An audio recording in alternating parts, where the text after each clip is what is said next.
രണ്ടാം ദിന അധ്യാപക പരിശീലനത്തിലേക്ക് സ്വാഗതം. ഇന്നത്തെ ആദ്യത്തെ ആക്ടിവിറ്റി എങ്ങനെ മൊബൈൽ ഡാറ്റ നമ്മുടെ ലാപ്ടോപ്പിലേക്ക് ഷെയർ ചെയ്യാം എന്നതാണ്. അതിനായി പ്രധാനമായും രണ്ട് വഴികളാണുള്ളത്. ഒന്ന് USB ടെതറിംഗ് വഴിയും രണ്ട് പേഴ്സണൽ ഹോട്ട്സ്പോട്ട് വഴിയുമാണ്. അതിൽ ആദ്യത്തെ USB ടെതറിംഗ് വഴി എങ്ങനെ കണക്ട് ചെയ്യാമെന്ന് നമുക്ക് നോക്കാം. ആദ്യമായി നിങ്ങൾ ചെയ്യേണ്ടത് നിങ്ങളുടെ mobile phone USB data cable വഴി ലാപ്ടോപ്പിലേക്ക് കണക്ട് ചെയ്യുക.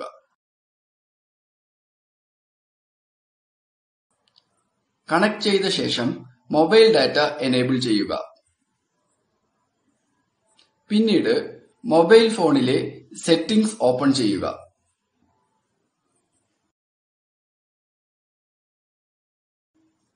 അതിലെ സബ് മെനുവിൽ കണക്ഷൻ ആൻഡ് ഷെയറിംഗ് എന്ന ഓപ്ഷൻ സെലക്ട് ചെയ്യുക.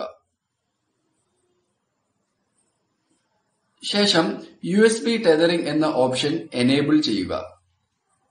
USB ടെതറിംഗ് എനേബിൾ ചെയ്യുന്നതോടുകൂടെ കണക്ഷൻ എസ്റ്റാബ്ലിഷ്ഡ് എന്ന മെസ്സേജ് നിങ്ങളുടെ ലാപ്ടോപ്പ് സ്ക്രീനിൽ ദൃശ്യമാവും. ഇനി രണ്ടാമതായി പറഞ്ഞ പേഴ്സണൽ ഹോട്ട്സ്പോട്ട് വഴി എങ്ങനെ കണക്ട് ചെയ്യാമെന്ന് നോക്കാം. പേഴ്സണൽ ഹോട്ട്സ്പോട്ട് വഴി കണക്ട് ചെയ്യുമ്പോൾ പ്രധാനമായും SSID ആൻഡ് പാസ്വേഡ് മൊബൈൽ ഫോണിൽ സെറ്റ് ചെയ്തിട്ടുണ്ടെന്ന് ഉറപ്പുവരുത്തുക. ഇല്ലെങ്കിൽ സെറ്റ് ചെയ്യുന്നത് ഉചിതമായിരിക്കും. അതിനായി മൊബൈൽ ഫോണിലെ സെറ്റിംഗ്സ് ഓപ്പൺ ചെയ്യുക. അതിലെ പോർട്ടബിൾ ഹോട്ട്സ്പോട്ട് ഓപ്പൺ ചെയ്യുക. അതിൽ സെറ്റപ്പ് പോർട്ടബിൾ ഹോട്ട്സ്പോട്ട് ഓപ്പൺ ചെയ്യുക. അതിൽ സെക്യൂരിറ്റി WPA2PSK സെലക്ട് ചെയ്യുക. SSID നിങ്ങൾക്ക് അനുയോജ്യമായ പേര് നൽകുക.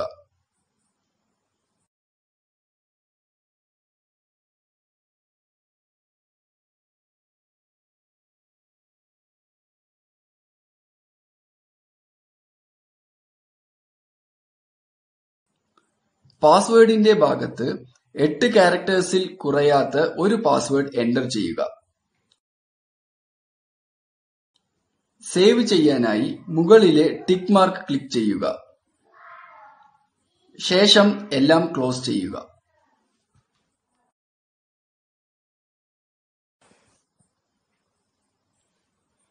പിന്നീട് സ്ക്രീനിൽ കാണുന്ന പോലെ മൊബൈൽ ഡാറ്റയും ഹോട്ട്സ്പോട്ടും എനേബിൾ ചെയ്യുക.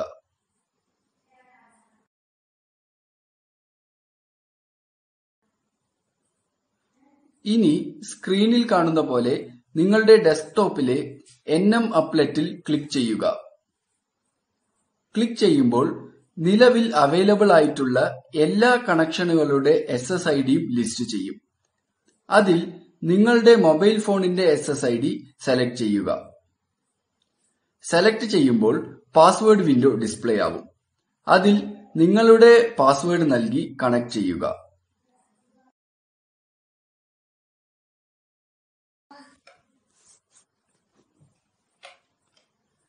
കണക്ട് ചെയ്തു കഴിഞ്ഞാൽ നിങ്ങളുടെ ലാപ്ടോപ്പിൽ കണക്ഷൻ എസ്റ്റാബ്ലിഷ്ഡ് എന്ന മെസ്സേജ് ഡിസ്പ്ലേ ആവും. ഇനി നമ്മുടെ SSID ലിസ്റ്റ് ചെയ്തില്ല എങ്കിൽ NM അപ്ലെറ്റിൽ എനേബിൾ നെറ്റ്വർക്കിംഗും എനേബിൾ വൈഫൈയും എനേബിൾ ചെയ്തിട്ടുണ്ടെന്ന് ഉറപ്പുവരുത്തുക. മേൽ പറഞ്ഞ കാര്യങ്ങൾ മൊബൈൽ ഫോണുകളുടെ മോഡൽ അനുസരിച്ച് ചെറിയ മാറ്റങ്ങൾ ഉണ്ടാവുന്നതാണ്. എന്നിരുന്നാലും പൊതുവായി ഈ രീതിയിലാണ് കണക്ഷൻ എനേബിൾ ചെയ്യുന്നത്.